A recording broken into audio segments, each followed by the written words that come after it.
Russia claims that it has crushed a cross-border Ukrainian attack in Russia's Belgorod region. The Russian military claims that it has managed to kill about 70 Ukrainian nationalists and has also destroyed about 4 Western armored vehicles. And Belgorod's governor has further said that at least about 1 civilian has been killed at the hands of the Ukrainian forces. The intense fighting has forced Russia to evacuate about 2 towns near the border. Now, the United States has played down reports that the American-made military hardware was used in a cross-border raid after Russia released footage from the area. This shows the damaged vehicles, including the US-made Humvees. Russia has blamed Ukraine for the attack. However, Kiev has denied its involvement and the involvement of Ukrainian troops. Instead, 2 anti-Russian groups have claimed responsibility for it. The 2 groups who have claimed this responsibility are of the Russian Legion and the Russian Volunteer Corps.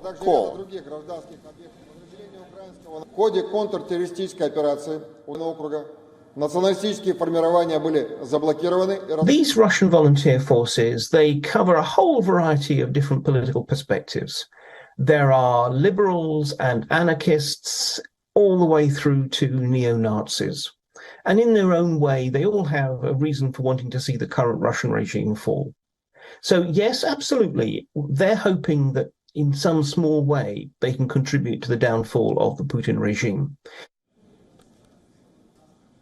Meanwhile, the Wagner Group chief has said that Russia could face a revolution similar to what happened in 1917 and could even lose the conflict in Ukraine unless the elite in the Kremlin get serious about the war. However, Yevgeny Prigozhin has warned that Russia is moving towards more turmoil in the days to come.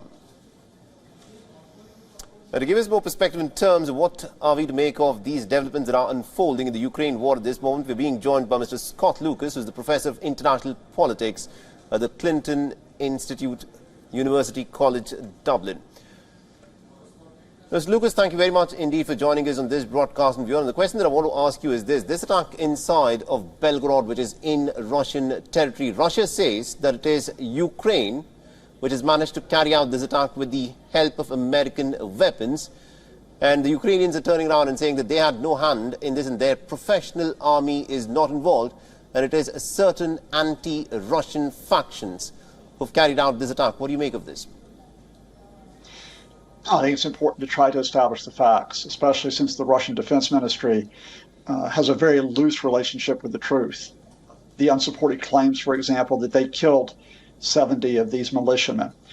The Freedom of Russia Legion, which led the attack on the Russian border post and the raids on at least 2 villages, is made up of Russians. And as you heard from a previous analyst, it's a spectrum of Russians. There are some who are on the right, there are some who are on the left, but all for various reasons want to see Vladimir Putin removed from power. They do receive support from Ukrainian military and Ukrainian military intelligence.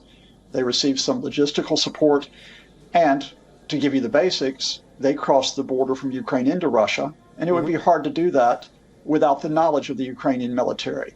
So there is that covert support. And it could well be that there is some provision of military vehicles which have been given to the Ukrainian military to this legion. In other words, there will not be an official recognition of Kyiv of its role in this raid. But yes, I do think this is part of a broader range of operations, including drone attacks in the Belgorod region and in other regions of Russia, to try to soften up Russia, both to weaken it internally and in preparation for the Ukrainian counteroffensive inside Ukraine that we expect this spring or this summer. All right, but it's not just Ukraine that Russia is blaming. It's also gone on and made a very categorical accusation, stating quite clearly that it is American military hardware that's been used by these attackers to carry out this attack in Belgorod. What does it talk about the American involvement in arming these kind of factions that have carried out attacks on Russian territory? Again, we need to get to the reality of what is meant by American military hardware. We're not talking about tanks. We're not talking about American fighter jets. We're talking about 3 or 4 basically transport vehicles, armored transport vehicles that were used in this operation. Did the Americans know that they were going to be used? Probably not. Probably this was an operation led by the militias, which the Ukrainian military knew about, and Washington was not, quote, behind it. What Moscow is trying to do, of course, because it is on the defensive, it is in trouble on the battlefield, is to try to say it's the victim of the U.S. and NATO. And the problem right now is that Russia is the victim of its Mr. own Lucas, failed gamble. I just want to interrupt you there because we are short of time. Very quickly, do you think the Americans would be happy with the fact that the military hardware, as you put it, transport vehicles, the Russians say that these are Humvees that they've managed to, in fact, destroy on Russian soil? Do you think the Americans would be happy with the fact that their military hardware is now being found on Russian soil? Well, there's no evidence that the Russians have destroyed Humvees. Again, that's the propaganda. Are the Americans unhappy that Humvees were used? As long as you're talking about specific local operations to disrupt Russian military positions, to disrupt the railway lines, the supply lines, the Americans are okay with that. What will not happen is Ukraine carrying out long-range attacks with missiles and with fighter jets, for example. That would be an escalation of the war. This is a more limited, basically, raid. All right, we'll have to leave it there. Thank you very much indeed, Ms. Lucas, for joining us and getting us all those insights there. Thank you.